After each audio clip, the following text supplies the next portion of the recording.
एक दिन गौतम बुद्ध ने एक दुखी व्यक्ति को देखा। वह व्यक्ति बुद्ध के चरणों में गिरकर अपने दुख दूर करने का उपाय जानना चाहता था। गौतम बुद्ध ने उस व्यक्ति को अपने पास बैठाया और बोले, तुम व्यर्थ में चिंतित हो रहे हो। सुख दुख हमेशा नहीं रहते। मैं तुम्हें एक कथा सुनाता हूँ, ध्यान से सुनो। किसी नगर में एक सेठ रहता था। वह बड़ा ही उदार और परोपकारी था। उसके दरवाजे पर जो भी आता था वह उसे खाली हाथ नहीं जाने देता था और दिल खोलकर उसकी मदद करता था। एक दिन उसके यहाँ एक आदमी आया। उसके हाथ में एक पर्चा था जिसे वह बेचना चाहता था। उसके पर्चे पर लिखा था, सदा न रहेगा। इस पर्चे को कौन खरीदता? लेकिन सेठ ने उसे तत्काल खरीद लिया और अपनी पगड़ी के छोर में बांध लिया। नगर के कुछ लोग सेठ से ईर्ष्या करते थे। उन्होंने एक दिन राजा के पास जाकर उसकी शिकायत की, जिससे राजा ने सेठ को पकड़वाकर जेल में डलवा दिया। जेल में काफी दिन निकल गए। सेठ बहुत दुखी था।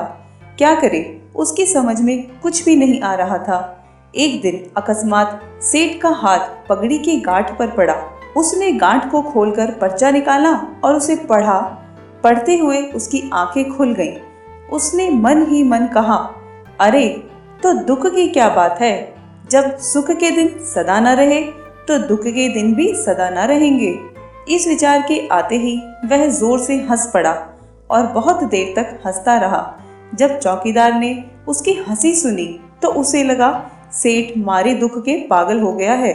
उसने राजा को खबर दी। राजा आया और उसने सेठ से पूछा, क्या बात है। सेठ ने राजा को सारी बात बता दी। उसने कहा, राजन, आदमी दुखी क्यों होता है? सुख दुख के दिन तो सदा बदलते रहते हैं। सुख और दुख तो जीवन के दो पहलू हैं। यदि आज सुख है तो हो सकता है कल हमें दुख का मुंह भी देखना पड़े। यह सुनकर राजा को बोध हो गया। उसने सेठ को जेल से निकलवाकर उसके घर भिजवा दिया। सेठ आनंद से रहने लगा, क्योंकि उसे ज्ञात हो गया था कि सुख के साथ दुख के दिन भी सदा नहीं रहते।